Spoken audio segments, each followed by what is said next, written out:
Oh, sorry.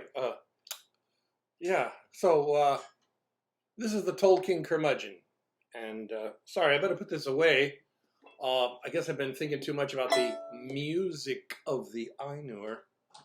Uh, and the viols and trumpets and the voices that rang out like great pipe organs, telling the whole future drama of the world. Well, anyway, oh my gosh, oh my gosh, oh my gosh. I have watched the first episode of season 2 of The Rings of Power just now. Well, it was a couple hours ago, but anyway, it was today.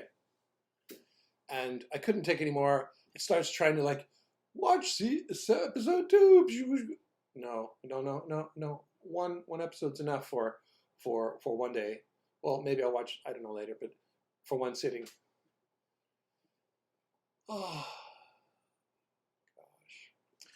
Yes, I'm a curmudgeon watching this, and there's plenty to not like. Now, let's start with, there's a couple of things to like. Okay. Number one is the music. Whoa, Bear McCreary really knows how to imitate Howard Shore. His imitation of Howard Shore is getting better and better. But is that artistically actually a good thing? Not so sure. Imitating. And that's one of the big problems with this whole thing. Yes. Okay. Another thing, the design. It's quite pleasing to look at. And guess what? What did I actually study in the university? Well, okay, my degrees are from the University of California. They're both in fine arts. So, I think I understand a few things. Maybe I don't understand anything. I don't know, but I do know this. And that is that when an artist gets involved in things, yes, they want to express themselves. So even if you're an actor and you're reading lines, you're going to put something of your own interpretation into it. Oh, yes, I get that. It's okay. But anyway, so John Howe's involved in this production, and it shows. There's a lot of great visuals, and the design, there's a lot of beautiful stuff. And as a guy who likes visual arts, I can sit back and just enjoy that part of it a lot. And, in fact, maybe if I just turn off the sound and forget everything I know about the lore, and, I can go, oh, wow, what is this, a fantasy world? It's almost like Tolkien. Maybe it's not that. Oh, it's supposed to be Tolkien's world? Oh, no, sorry. No. Okay. Now, interestingly, the whole first part of it up until it's like 20 minutes or something of introductory stuff. And they try to explain why Halbrand did all these crazy things if he was Sauron. Because, when you're left at the end of the last episode from season 1, you kind of thought what? How could Halbrand have been on that raft? What was he thinking? What was he planning? Well, they kind of let us know a few things. Yeah, okay. So one thing I did like was they had a totally different actor play Sauron in the opening scenes. And another thing I liked was it was really hard to kill him. They had to stab so many times, like he was Rasputin or something. Anyway, I didn't like the way when he was fighting, he's and they go, people are flying around like it's the opening scene from the Jackson trilogy. That was a Sauron with a ring. This is a Sauron who doesn't have a ring. So what's that kind of callback?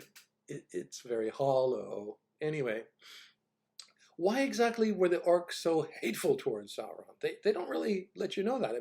Why? I don't get it. But anyway, and then he's killed, and his blood becomes this black. It's this black stuff that seeps out. But before that, there's a scene I really like. He kind of vomits out this bright thing like a soul, and then everything becomes dark. Not dark, well, dark, yeah, but dark and frozen. And that part I like. But which is actually the life force of Sauron? Is it this bright light that comes out of his mouth, or is this black blood that seeps down? I can't get it. Well, anyway, there's a confusion in the metaphysic of this series about evil. Is evil a physical thing? No, it isn't. It's a thing. Evil is something that exists in the will. You decide that you do evil. You decide that you do things to hurt other people. It's not a black thing, a slime mold. Well, anyway, Sauron turns into this kind of like weird black blood stuff that seeps down into the bowels of the earth, and then there's a rat who comes in. He's like, and then he well, okay, kind of interesting. And then there's a centipede, okay, and then later he comes up, and then there's a human, and then okay, that was not that bad. It was kind of interesting, especially the shot where this this wagon comes along, and then this weird thing of Sauron gets. That was pretty cool.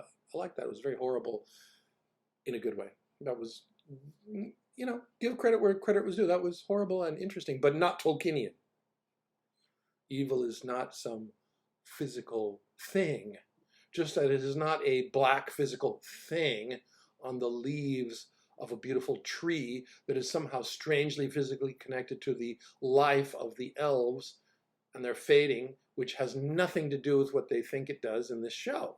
The fading of the elves is just because their souls, or Feyar, plural, are so intense that over thousands and thousands of years of inhabiting a physical body, they basically kind of wear that body out, and the body dissolves into a kind of invisible spiritual thing. And that's, you can't get around that. That's just what's going to happen because of the nature of the elves. It's got nothing to do with anything else, and it's not going to happen like from this year to the next.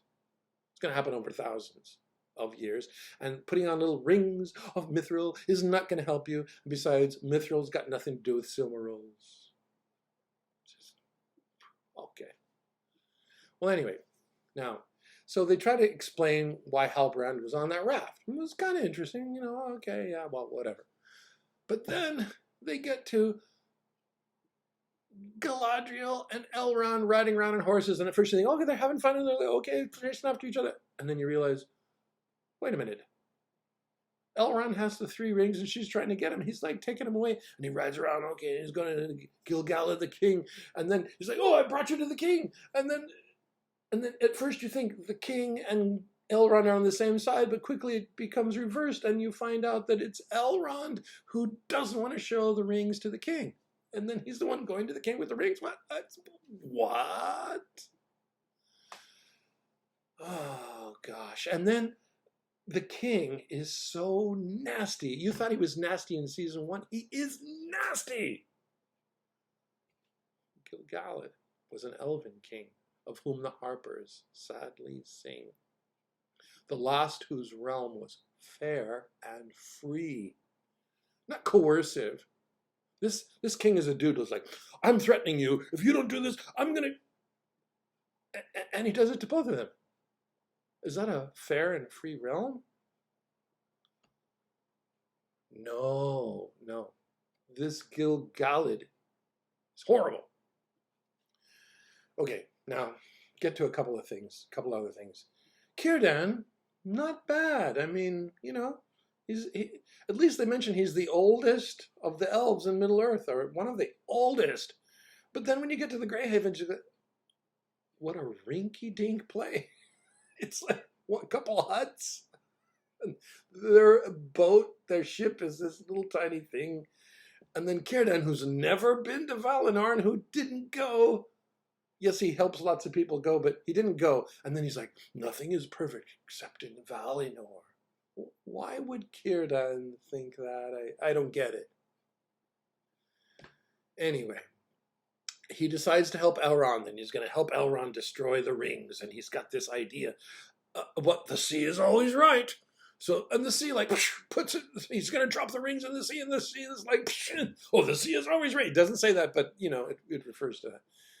And not bad, because you could say Ulmo knew the rings were not all that. And anyway, there's this strange conflict between Galadriel, who thinks these rings are great, hey, we love these rings, and Elrond, who's like, these rings could be tainted. Listen, why do they get that idea that Elrond or anybody had any clue? I don't get it. And the showrunners even said, way back in 2020 or whatever it was when they were interviewed, one of them, I think it was McKay, said something like, what's your favorite moment? Oh, my favorite moment is when the elves put on their 3 rings and they realize that, oh, Sauron has tricked us. Well, here they've taken, they've already gotten rid of that. They have them, at least Elrond, realizing that before it's even happened. This show, it's so full of contradictions. Okay, anyway, then let's get off to the Hobbits, Harfoot, all the and the stranger, not Gandalf, not Blue Wizard, not Man in the Moon. I don't know what he is. Okay. Anyway, so Poppy shows up. And like before she shows up, you realize it's going to be her.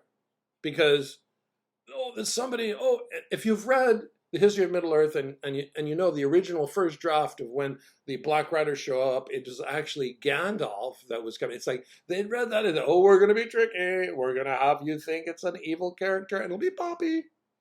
Well, I can see that coming. Well, I couldn't actually see it coming except for that they telegraphed it because you can hear this voice of a girl like, oh, and you go, oh, it's got to be Poppy. Poppy's in this show. The actress, I've seen her on Interview. Oh. Now, let's get to the last point. The incredible ineptitude of the writing is still there. Inept, inept, inept. They plagiarize from the Lord of the Rings movies. And it's not in a good way. In the movies, they would do callbacks to the books. But that's great because they were trying to show that they were trying to interpret the books.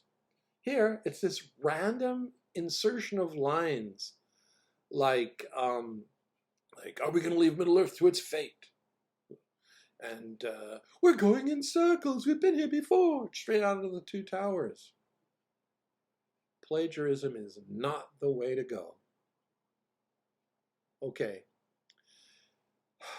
Now, there are a few things better about this season so far, the first episode. I mean, it looks like they at least listened to some of our criticisms, but since the showrunners are inept, they haven't done a good thing with it. Okay? Thank you. Bye-bye.